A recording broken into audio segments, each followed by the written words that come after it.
India versus Australia, the first ODI at Mohali, saw some very, very positive signs for the Indian cricket team.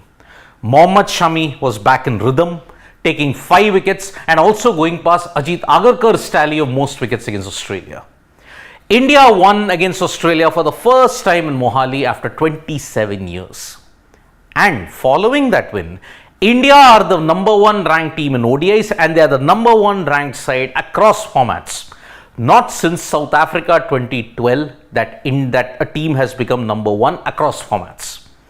The architect of this win was Mohammed Shami. His 5 for 51 ensured that Australia were restricted to slightly below par total. Although they did fight well, India were just too good on their day with 450s from Ruturaj Gaikwad, Shubman Gill, KL Rahul, Suryakumar Yadav.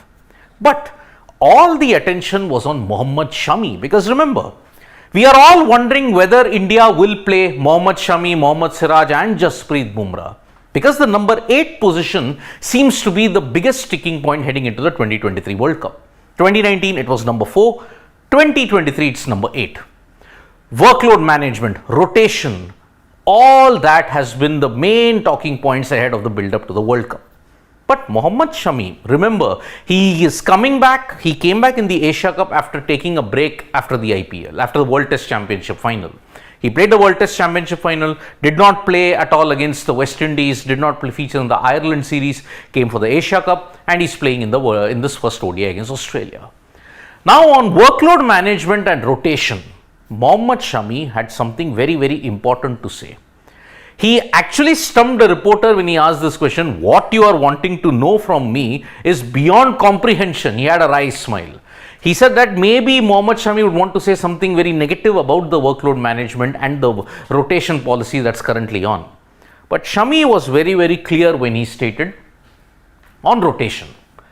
Depending upon the conditions, opponents and situation, players are rotated. Rotation policy is working. Before the World Cup, not much load should be given. I mean, if you look at the concept of rest and workload management, we are all scared that if a player does not get that much of game time, if he is rested on a frequent basis, what happens to his rhythm? Essentially, Mohammed Shami does not fall into that category because even if he takes a break, he will be in rhythm at that point in time. Just imagine. 2 months of no cricket, he comes for the Asia Cup, is in total rhythm at this point. He doesn't play in most of the games, by the way. Siraj is rested for the first ODI at Mohali and what happens? Shami just bounces in and takes 5 wickets for 51 runs. That means the number 8 debate between Shami and Shardul is still up for grabs. Shardul did not have a good day, by the way. So will you still persist with Shami to win the World Cup? Maybe, maybe not. But he said rotation is working. Players are getting rested, they are in a good mental space and that is the reason why this policy is working. As before the World Cup, you do not want to play too many games and get undercooked or overcooked in that factor. Because fatigue will play a factor as well. The conditions in Mohali were very hot. Still, despite all that, they shouldered through and because of that, India won. Shami being the star. Now the long break. Remember, after the World Test Championship, did not play for over 2 to 3 months. But Shami was very insistent that he needed to have that break because it was necessary to take the break because there was continuous cricket for 7 to 8 months.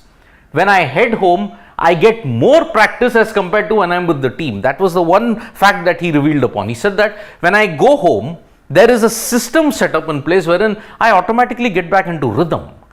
I practice a lot more at home and that is why when I come to the Indian cricket team, I'm already in rhythm. So, a long break does not impact Mohammed Shami because as a backup, he has that kind of facility by which he can forever be in rhythm. But the main question is, what if he has an off day? That is the only concern by which India are not willing to play 3 bowlers, 3 out and out pace bowlers. They are wanting to stick with someone who can offer a little bit of a batting thing. Mohammed Shami, by the way, is not a bad bat. He can tonk a few sixes, but again, consistency is an issue. So, there was continuous cricket 7 to 8 months, IPL, and prior to that also there was India, West Indies, Sri Lanka, India, New Zealand, there was India, Australia. From January till June, continuous cricket was being played. So, Shami, being the all formats bowler that he is and because of his striking capabilities, He wanted that rest. He discussed it with the team management and they agreed upon the fact that, okay, you can take a break for one tour or one series. And that is why Mohammed Shami wanted that break very much. But as we know, it is Jasprit Bumrah will be your automatic starter, Shami / Siraj. That is the trend that is going into the World Cup of 2023. But he is not too concerned about it because he's saying you cannot always be in the 11 or in the team combination. You should not be guilty that you are not playing. That is the thing. He's saying whatever is the team balance, whatever is the team combination, Shami is willing to adjust in whatever role is given to him. If that means he's not playing, so be it. He's not too concerned, not too bothered about the fact, okay, I'm not getting enough opportunities because Mohammad Siraj is also doing well. So Bumrah and Siraj will be your key bowlers. If Shami comes in, depending upon the situation, maybe the pitch and the conditions will be such, you will have to play 3 out and out pace bowlers. Maybe that is the situation. So Shami is not too perturbed that, oh, I'm not making too many chances in the 11 because Siraj is doing well.